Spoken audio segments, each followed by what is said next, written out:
The following podcast is a Devine Media production. Christianity has become known for judgy people, strange words, ancient stories, confusing rules, and a members-only mindset. This is why I stayed away from the church for so long, but it's not supposed to be that way. I'm Jill Devine, a former radio personality with 3 tattoos, a love for a good tequila, and who's never read the entire Bible. Yet, here I am, hosting a podcast about faith. The Normal Goes a Long Way podcast is your home for real conversations with real people using real language about how faith and real life intersect. Welcome to the conversation.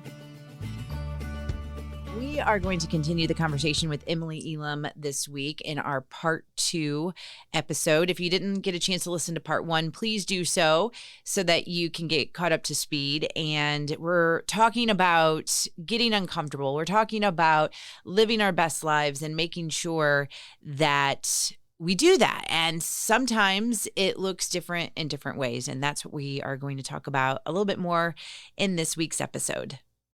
I kind of realized I can't wait forever to live the rest of my life for, something magical I need to start living my life now and using these days. And I can either sit around my house and feel sorry for myself, or I can do something fun. And so then I kind of thought, well, if I'm going to go by myself, where would I want to go? Where would I be comfortable? And wanted to go somewhere warm. And, initially I was thinking, well, maybe I'll go to Florida or, something perhaps more manageable. And then I just thought, I'm just going to look at flights to Honolulu. And from there, I think, it was totally inevitable at that point that this is what I was going to do. So I found some flights and I booked them. I'm sitting here thinking the woman that just across from me said, I do not go out to eat by myself. And then you booked a flight to Honolulu. We're not talking Herman, Missouri, where you could drive to. We are talking about completely mind blown. But in some ways, Jill, I think I needed to do something I couldn't back out of. Yeah. So I booked these flights too far to come home early. There's no coming back early from Honolulu. And I booked a nice hotel right on the beach. And, I'm not giving up that money that I put down on, you lose a night's stay if you don't go. And so it was kind of a way of holding myself accountable for doing it too.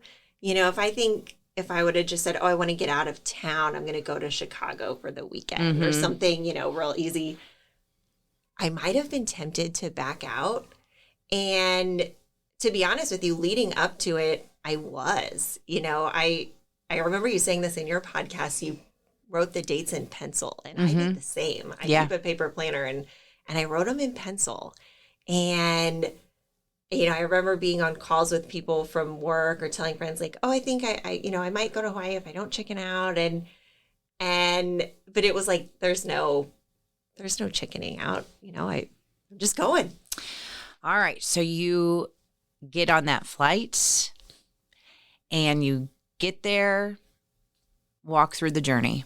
Yeah. So like I said, I intentionally did not book a lot of activities for myself because I thought, I don't know how I'm going to feel. I may just want to sit on the beach and read or, I might feel sad. I don't know how I will feel, but I'm just going to take this step and remind myself that I can do things on my own. And there doesn't always have to be someone right there with me. And see if I can have fun in this most beautiful place on the world. So, I wound up actually just by sheer coincidence having a friend on the first leg of my flight. Somebody I ran into in the airport. And you talked a little bit on your podcast about kind of what I'll call God winks, a term we use here at our church, about, one of your friends texted you right before you were going to go. And the house wound up being similar to someplace you'd stayed before. Yeah.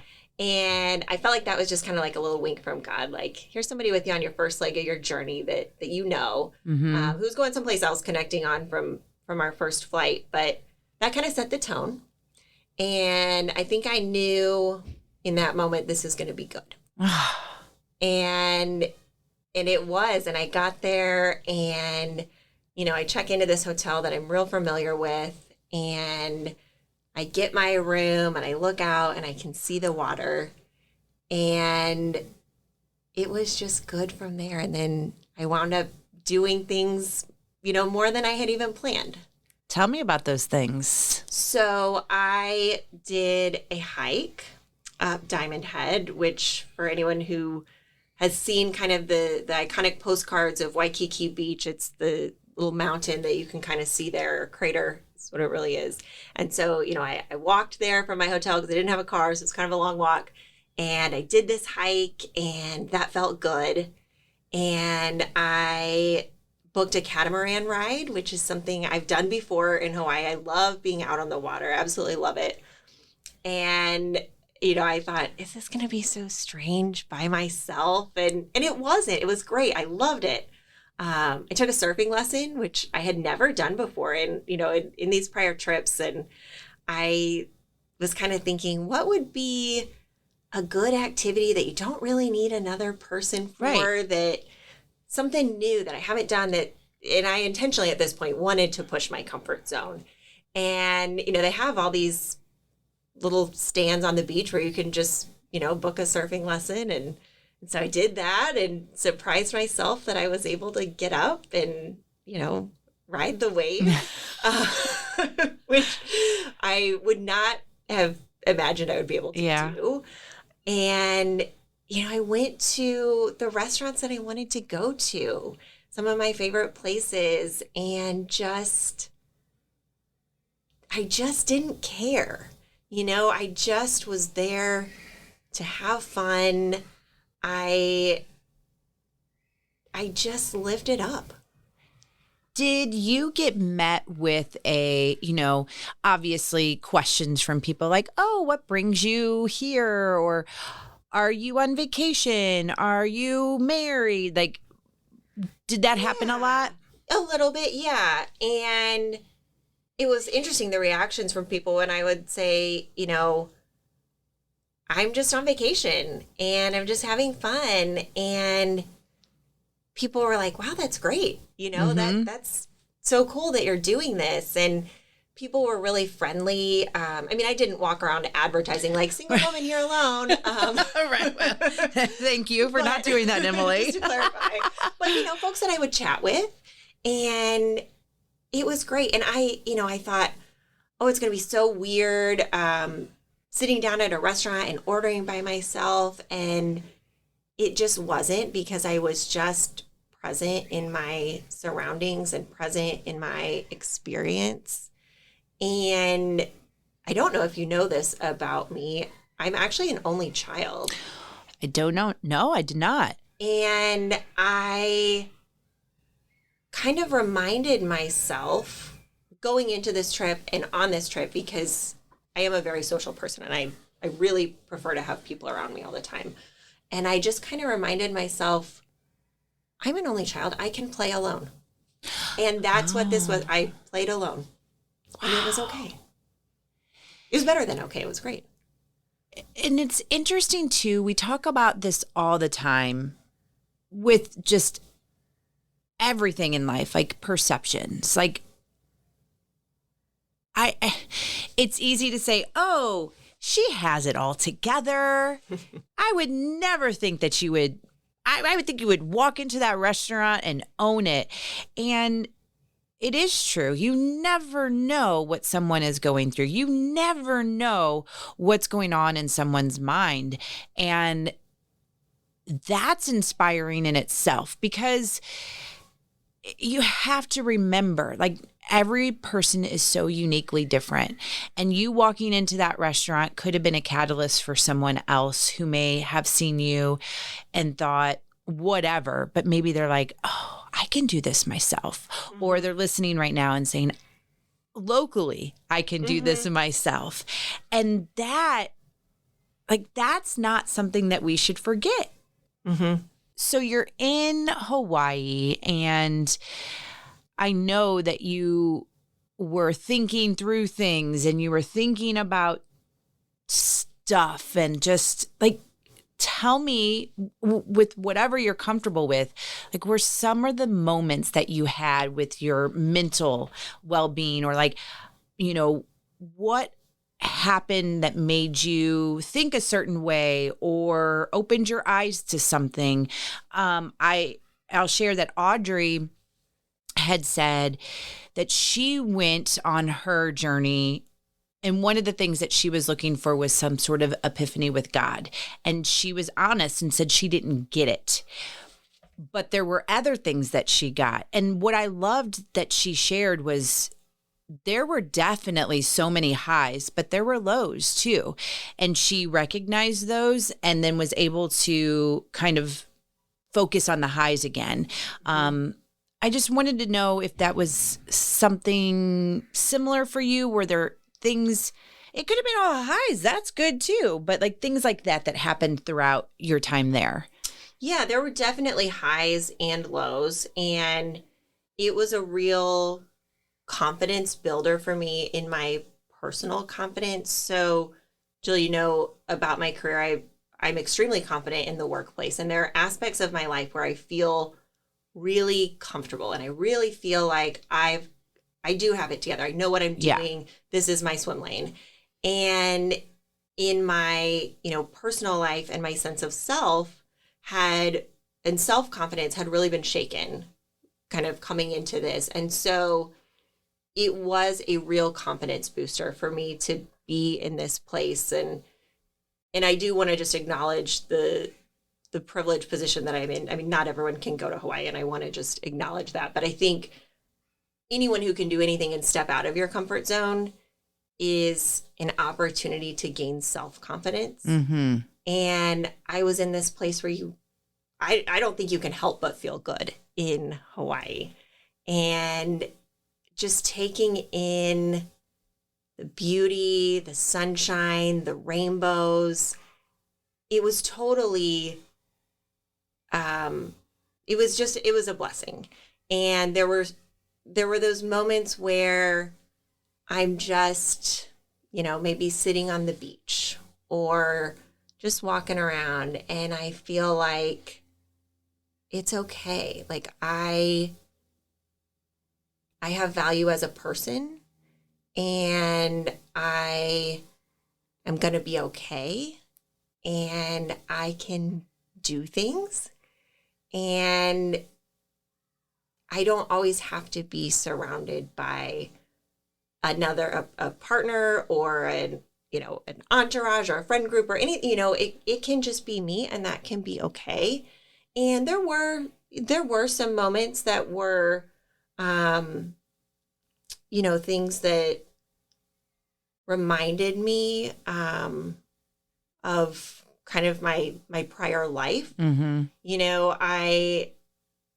I thought, I'll do some shopping on the trip, and there's kind of some mid-luxury and luxury brand stores. And I went out one day and was kind of walking in that environment, and that was a little triggering of kind of a past life for me. And but I recognized it in the moment, and I said, you know what, this is not good for me. I'm gonna exit this setting and go back to the beach.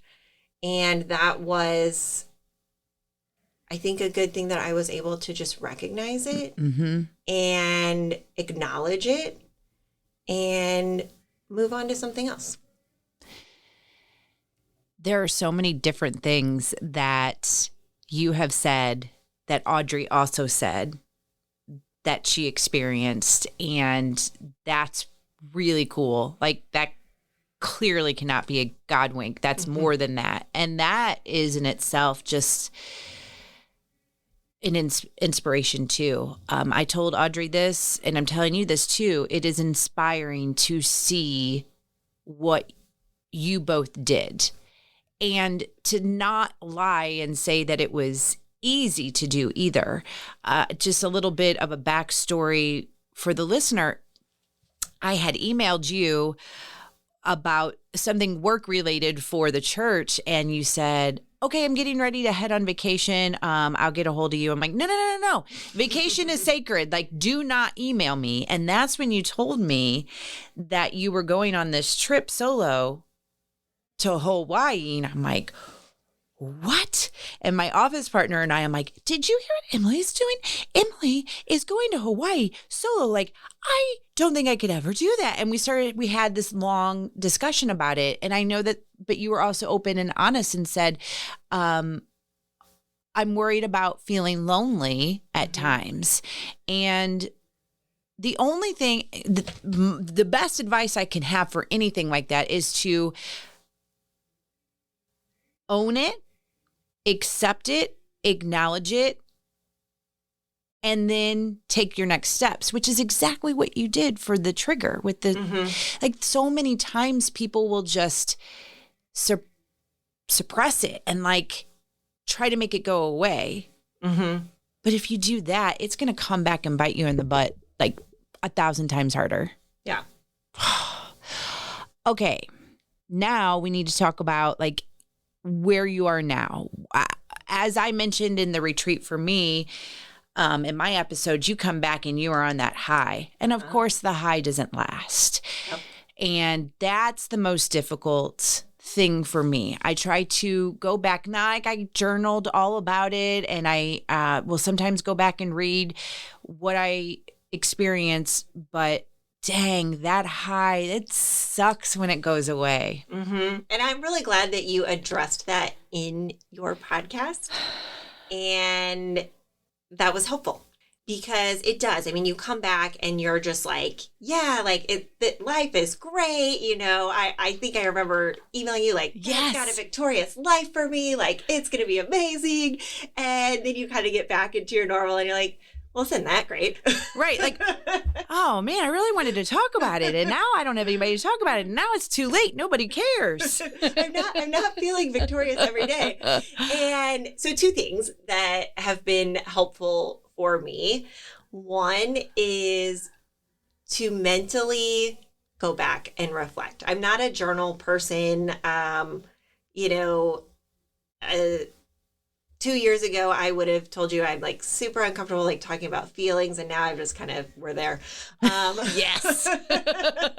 But I'm not that person who really enjoys quiet or solitude and journaling and some of those more reflective pieces, which might be funny considering what I did. But, right. But I just kind of mentally go back there. And so when I'm feeling kind of down or, whatever the situation may be, I remind myself how I felt about myself and about what God has in store for me. And so I take myself back a little bit. And you talked at the very beginning about kind of New Year's resolutions and goals. And so I'll tell you, mine is to get out of town at least once a month.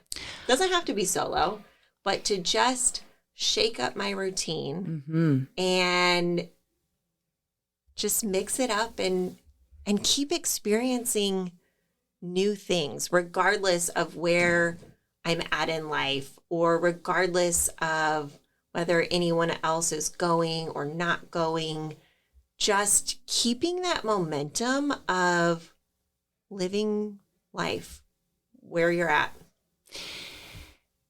Not having barriers or like, hey, how many times have you tried to schedule something with people and it's like, I can't make that date.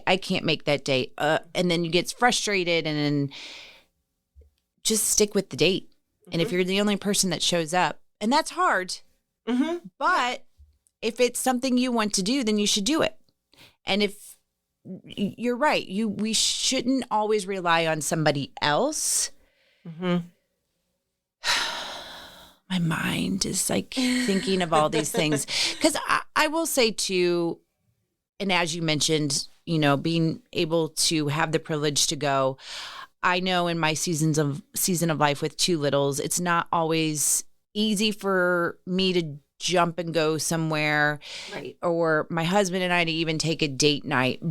But we also have to be more intentional, and we have to be creative. I think that that's part of my thought process for this year is stop making the excuses, whether it's because it's not in our budget or it's whatever, I'm tired. Okay, then let's figure out another solution for it. And that can be hard, but I think, I mean, gosh, it's so cliche when you hear YOLO or you hear you're not guaranteed tomorrow. No, but we also are living our lives, and we still have responsibilities, and we still have the bills to pay, and it's just very hard. So like, let's try to figure out a way to also experience life. Yeah. And I think it's finding a way that works with where you're at in life. It's going to look different for everyone.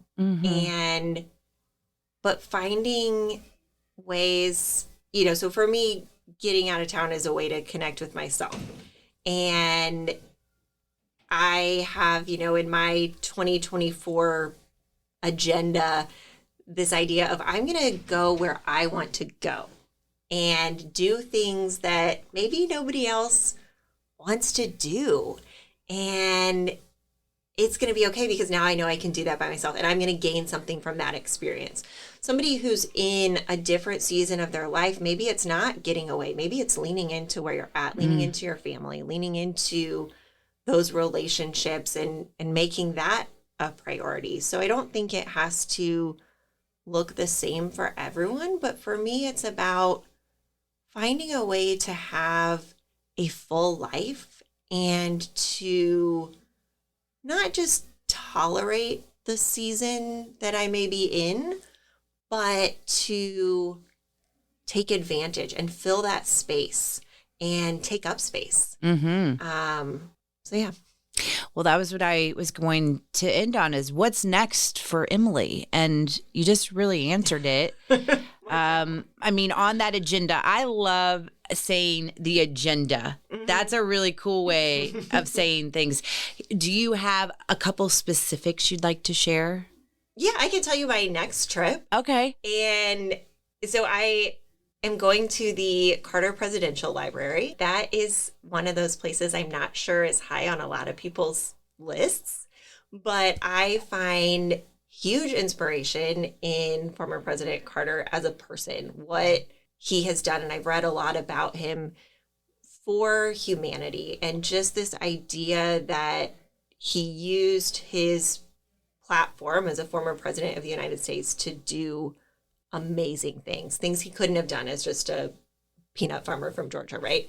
And I don't have a platform like that, but it really inspires and motivates me to use whatever little platform I might have in this world for good. I've told you, I don't see myself as a spiritual leader. I'm not the person out there preaching the gospel, but I try to live my faith through service, and I kind of take former President Carter as an exemplar in that. And I don't mean to compare myself to him in any way, but that's something I want to strive to be like. And so I've always had an interest in going to his library, and I've never been, in part because presidential libraries aren't real high on a lot of people's bucket lists. And so that's... Maybe they should be. Maybe they should be. I mean, I think we can all learn a lot. But, and I love history too. I should add that. I love history, and I'm a huge nerd. So that's my next one on my list. You said that you don't consider yourself a spiritual leader, and it's because you're not, evangelizing and talking about gospel and scripture, but that's what makes you a great spiritual leader. We don't have to do those things. We have to, I'm talking about you, me, everyone, we have to be and want to be and should be good people that show how amazing this world is and how loved we are by God. That's it. the good works that we're doing, the kindness that we spread, the helping others. I mean, I can't believe I'm going to say this because like I'm still mind blown. I'm in ministry, but like that is what the second commandment. Like I am just quoting scripture here and saying that's the second commandment to love your neighbor. Or I mean, you know what I'm saying here. Yes, like I do. Yeah, and I think you're right. I mean, we all have gifts, and we all are given different opportunities and different ways to express or live our faith. And so for some people, I think that gift is teaching and theology, and we desperately need people who can do that. And for some people, you know, it's maybe different types, you know, maybe it's a children's ministry, or it's you know, it could be anything. And so for me, it's service is kind of that's how I connect to my faith more than, you know, some of the other ways. That's and mine is love. Like that's, yes. I love it. Oh, thank you for sharing, Emily. Thanks for inviting me. You have a blog or anything? Like, gosh, I feel like we need to, do you have a website that we can follow along? Oh, Emily's Journeys. I have an Instagram. Okay, give us the Instagram. It's M Can Do Anything. I will also have it at the on the show notes at normalgoesalongway.com. Yeah. You're inspiring. I hope that this inspires some other people. I know it will. And I appreciate you. So thank you so much for coming on and for talking about uncomfortable stuff. Yeah, well, I mean, any chance to talk about Hawaii. Right. And, you know, presidential hit, like this is great. Oh, so thank you, Jill. You are so welcome. And yes, get uncomfortable, get that agenda going, and maybe you one day could be on this podcast just like Emily.